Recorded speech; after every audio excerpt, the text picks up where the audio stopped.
您有没有一种感觉，吃的不多却容易胖，肚子胀、脸浮肿，早上起不来，整个人很没精神？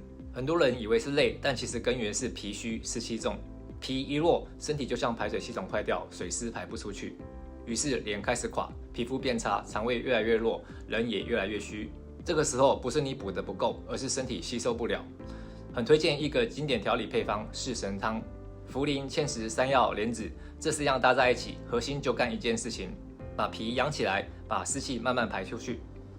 当脾胃开始恢复，您会发现早上不这么累了，肚子不胀了，人更轻松了，状态更稳定。